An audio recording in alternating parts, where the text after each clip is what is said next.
नमस्कार दोस्तों, आपका स्वागत है। दोस्तों, आप सुन रहे हैं इतिहास की बातें पॉडकास्ट और ये है एपिसोड नंबर 21। मैं आपका दोस्त सुरेंद्र। दोस्तों, इस यात्रा को और अधिक रोचक बनाने के लिए हमेशा की तरह हम इसे सवालों से शुरू करेंगे। सवालों का जवाब ढूंढते हुए हमारे साथ बने रहिए। तो चलो शुरू करते हैं। इस एपिसोड का पहला भाग है राजनीतिक इतिहास। किनका? सातवाहनों का। तो इस एपिसोड में हम सातवाहन युग के बारे में डिटेल में समझेंगे और सबसे पहले है इनके राजनीतिक इतिहास के बारे में। तो पहला सवाल है कि सातवाहन युग का राजनीतिक इतिहास क्या था, पॉलिटिकल हिस्ट्री क्या थी। समझते हैं दोस्तों। तो दोस्तों, सातवाहन वंश का राजनीतिक इतिहास फर्स्ट सेंचुरी शताब्दी बीसीई से थर्ड सेंचुरी सीई तक फैला हुआ है। सातवाहन वंश के जो संस्थापक थे वो सिमुक था। सिमुक के नाम से हैं राजा सिमुक, जिसने आंध्र प्रदेश और महाराष्ट्र के क्षेत्रों पर शासन किया। इनके उत्तराधिकारी गौतमीपुत्र सतकर्णी और वशिष्ठिपुत्र प्रमुख हैं। जैसे सिमुक की बात करें तो ये सातवाहन वंश के संस्थापक हैं। वहीं गौतमीपुत्र सतकर्णी सातवाहन वंश का सबसे प्रमुख शासक जिसने साम्राज्य को विस्तारित किया।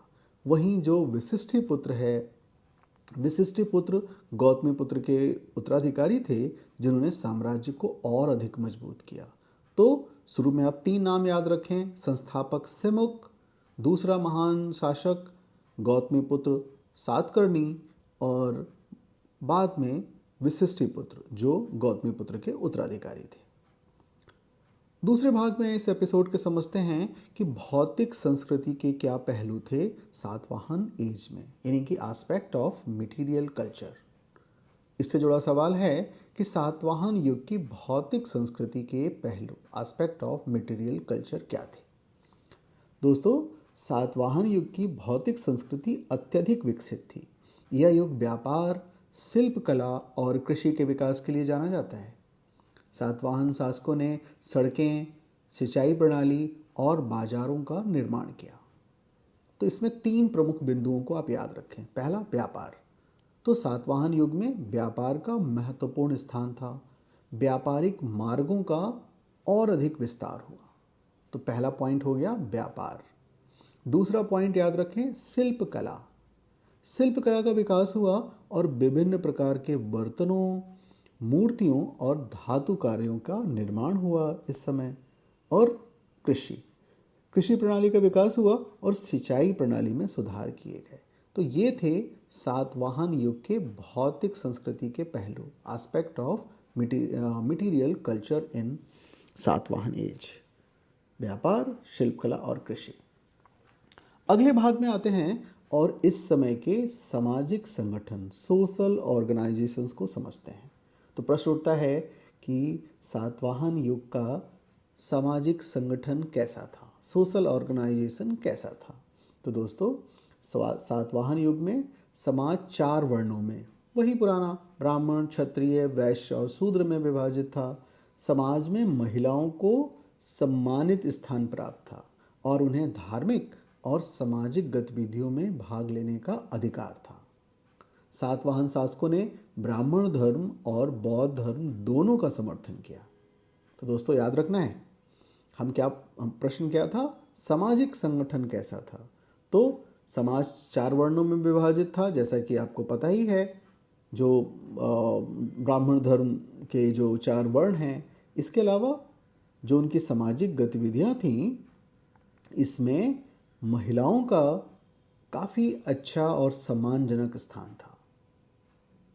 तो महिलाओं की स्थिति अच्छी, और सातवाहनों ने दोनों धर्मों, जो महत्वपूर्ण धर्म थे ब्राह्मण धर्म और बौद्ध धर्म, दोनों का समर्थन किया। तो ये आपको प्री मेंस इंटरव्यू सबके लिए जानना आवश्यक है कि इन्होंने दोनों ही धर्मों का भरपूर समर्थन किया। अब एपिसोड के भाग 4 में पहुंचते हैं और इस भाग में हम प्रशासन के पैटर्न को समझते हैं कि सातवाहनों का क्या था एडमिनिस्ट्रेटिव पैटर्न। तो इससे जुड़ा सवाल जिस पर विचार करना चाहिए हमें वो है, सातवाहन युग का प्रशासन का पैटर्न क्या था। तो दोस्तों सातवाहन युग में प्रशासनिक प्रणाली संगठित और काफ़ी स्पष्ट थी। राजा का प्रमुख स्थान था और उसे मंत्री परिषद द्वारा सहायता प्रदान की जाती थी। प्रशासनिक इकाइयों में बिल्कुल वैसा है जैसा कि आपने देखा था मौर्यों में। ठीक है, तो मौर्यों से बहुत मिलता जुलता है, क्योंकि शुरू में ये सिमुक इत्यादि जो राजा थे वो एक तरह से मौर्य साम्राज्य के अधीन ही माने जाते थे। इस कारण प्रशासनिक व्यवस्था में काफ़ी समानता है। तो ये जो प्रशासनिक इकाई है इसमें भी प्रांत, जिला और ग्राम है, जिसमें राजा राज्य का प्रमुख था और मंत्री परिषद राज्य के कार्यों में सहायता करती थी। प्रशासनिक इकाइयों में प्रांत, जिला और ग्राम थे और कृषि और व्यापार, यानी कि राज्य में कृषि और व्यापार को नियंत्रित किया और कर प्रणाली को व्यवस्थित की। तो ये था इनका प्रशासनिक पैटर्न, यानी कि एडमिनिस्ट्रेटिव पैटर्न, जो काफ़ी मिलता जुलता है मौर्यों से। अगले भाग में आते हैं एपिसोड के और इनके धर्म और वास्तुकला अर्थात रिलीजन एंड आर्किटेक्चर पर विचार करते हैं। तो अब विचार करें इस प्रश्न पर कि सातवाहन युग में धर्म और वास्तुकला का क्या महत्व था, रिलीजन एंड आर्किटेक्चर का क्या महत्व था। तो सातवाहन युग में धर्म और वास्तुकला का काफ़ी महत्वपूर्ण स्थान था। सातवाहन शासकों ने ब्राह्मण धर्म और बौद्ध धर्म दोनों का समर्थन किया और धार्मिक स्थलों का निर्माण किया। जैसे धर्म में ब्राह्मण धर्म और बौद्ध धर्म दोनों का समर्थन है। वास्तुकला में सातवाहनों ने स्तूप, विहार और मंदिरों का निर्माण हुआ, जो इनकी वास्तुकला के उत्कृष्ट उदाहरण हैं, जिसमें जैन और नासिक बहुत महत्वपूर्ण हैं। तो उज्जैन और नासिक में स्थित गुफाएं और स्तूप सातवाहन वास्तुकला के प्रमुख उदाहरण हैं। तो उज्जैन और नासिक, जिसमें इन्होंने बहुत सारी गुफाएं और स्तूप बनवाए। तो इस तरह से वास्तुकला भी आपने जान ली। अब जानते हैं इनकी भाषा, अर्थात हम विचार करते हैं कि भाषा पर विचार करते हुए देखते हैं कि सातवाहन युग में प्रमुख भाषाएं कौन कौन सी थी। तो सातवाहन युग में प्रमुख भाषाएं प्राकृत और संस्कृत थी। सातवाहन शासकों ने अपने शिलालेखों में प्राकृत भाषा का प्रयोग किया है, जबकि धार्मिक और साहित्यिक कार्यों के लिए संस्कृत का प्रयोग किया। ध्यान रखें, शिलालेखों में प्राकृत भाषा, किंतु धार्मिक और साहित्यिक कार्य हुए हैं संस्कृत भाषा में। ठीक है, तो शासकीय और दैनिक भाषा के रूप में प्राकृत और धार्मिक और साहित्य के लिए संस्कृत। ठीक है, अगली बात हम करते हैं क्रोनोलॉजी पे। तो क्रोनोलॉजी में अभी हमने बात की सिमुक का शासनकाल लगभग 1st century BCE, Gautamiputra Satakarni का शासनकाल ये भी 1st सेंचुरी BCE, और वशिष्ठिपुत्र का शासनकाल है 2nd सेंचुरी CE तक। तो दोस्तों ये था सातवाहन वंश, और अंत में आप सबको धन्यवाद देते हुए ये एपिसोड में समाप्त करता हूँ।